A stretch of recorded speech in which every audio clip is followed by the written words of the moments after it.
ইউনূস সাহেব তিনি আমাদের দেশের জন্য একটা অমূল্য সম্পদ। এই সম্পদকে আমরা হারাতে চাই না। এটা যেমন সত্য, তার চতুর্দিকে যারা রয়েছে তার 99% আমেরিকার দালাল, ইন্ডিয়ার দালাল, রয়ের এজেন্ট। যে যায় লঙ্কায় সে হয় রাবণ। যারাই চেয়ার পায় তারাই নিজেকে আমেরিকার প্রেসিডেন্ট মনে করে, জনগণের কথা ভুলে যায়, জনগণের দিকে তাকানোর সময় হয় না। এই হচ্ছে বাস্তবিক অবস্থা। ওই তো ওটাই বলছি আর কি। তো এই যদি হয় অবস্থা, তাহলে বলেন আমরা ন্যায় বিচার কোথায় পাবো? কার দিকে যাব? কোন দিকে যাব? আজকে ইন্টারিম সরকারের কাছে কত প্রত্যাশা, আমাদের কত চাওয়া, মোটা দাগে সেগুলো বাস্তবায়ন করলে আজকে বাংলাদেশের চেহারা এই 9-10 মাসে অনেকটাই পরিবর্তনের আভাস আমরা পেতাম। কিন্তু করে নাই। কেন করবে? কিভাবে করবে বলেন? ইউনূস সাহেব তিনি আমাদের দেশের জন্য একটা অমূল্য সম্পদ, মহামূল্যবান সম্পদ। এই সম্পদকে আমরা হারাতে চাই না।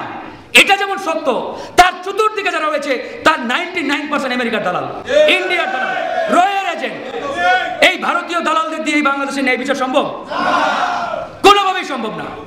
ইউনূস সাহেব যদি মনে করে যে এটা করব, এই ভাবটি মেরে থাকা দালালরা করতে দেবে না, ওনাকে টেনে ধরবে। এই হচ্ছে অবস্থা। আমরা বলেছিলাম এই চেয়ারগুলোতে ভালো ভালো লোক বসান, প্রত্যেকটা চেয়ারে ন্যায় বিচার যারা দিতে পারবে এরকম সঠিক ব্যক্তিদের বসান। দেশপ্রেমিক নাগরিকদের প্রমোশন দিয়ে বড় বড় দায়িত্ব দেন। দেওয়া হয় নাই। এমন ব্যক্তিদের চেয়ার দেওয়া হচ্ছে, প্রমোশন দিয়ে বড় বড় দায়িত্বে বসানো হচ্ছে যারা ওই ইন্ডিয়ার তাবেদারি করে, ইন্ডিয়ার গোলামি করে, আওয়ামী লীগের দালালি করে। এরকম ব্যক্তিদের কাছ থেকে এর চাইতে আর ভালো কি আশা করা সম্ভব? এরা বরঞ্চ ডক্টর মোহাম্মদ ইউনূসকে ব্যর্থ করার জন্য উঠে পড়ে লেগেছে। মোহাম্মদ ইউনূস যাতে সফল না হতে পারেন, তিনি যাতে ব্যর্থ হন, এটাই তাদের মিশন। তা না হলে এই ঘটনার কুল কিনারা আজ পর্যন্ত হয় নাই। আমার প্রশ্ন, বিডিআরের ভাইরা এখনো কেন কারাগারে থাকবেন? নিরপরাধ যারা, তারা কেন কারাগারে থাকবেন? অথচ 5ই আগস্টের পরে হাজার হাজার মামলা প্রত্যাহার হয়েছে, হয় নাই? অনেকে 1 ঘন্টার মধ্যে কারাগার থেকে বের করে দিয়েছেন। অনেকে বিভিন্ন জায়গায় আশ্রয় নিয়েছিল, তাদেরকে বিদেশে পাঠিয়েছেন আরামায়েশে, এখনো পাঠাচ্ছেন। আর বিডিআরের ভাইরা অপরাধ না করা সত্ত্বেও কারাগারে বন্দী। তো এই হচ্ছে অবস্থা। এই জন্য আমরা একবার স্পষ্ট করে বলছি, আপনাদের কথা একটাই, মাঠ গরম করতে হবে।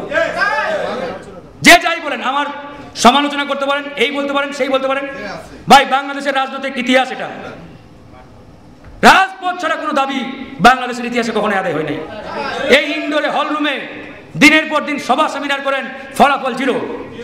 আর ওই রাজপথে নামেন, 2 দিন মাঠ গরম করেন, বাধ্য হবে সরকার আপনাদের দাবি মেনে নিতে।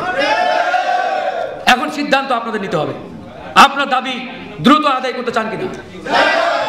আমরা তো গুলি খেয়েছি ভাই, মরছি না? আমাদের ভাই বোনেরা তো মারা গেছে, শহীদ হয়েছে। আমরা জেল, রিমান্ড। আমি ফারুক হাসান 22 বার হামলার শিকার হয়েছি। এই যে কপালে দেখেন, আমার কপালে এখনো সন্ত্রাসীদের সে অস্ত্রের আঘাতের দাগ লেগে আছে, পুরো শরীরে আঘাতের দাগ লেগে আছে। আমরা তো এগুলোকে কেয়ার করি না, ডোন্ট কেয়ার। দেশের জন্য জীবন দিতেও আমাদের বিন্দু পরিমাণ ভয় নেই।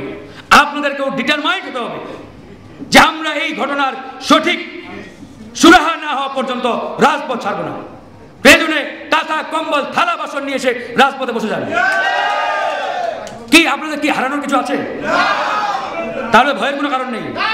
গুলি করলে করবে, আরো কিছু মরবো, ঠিক না?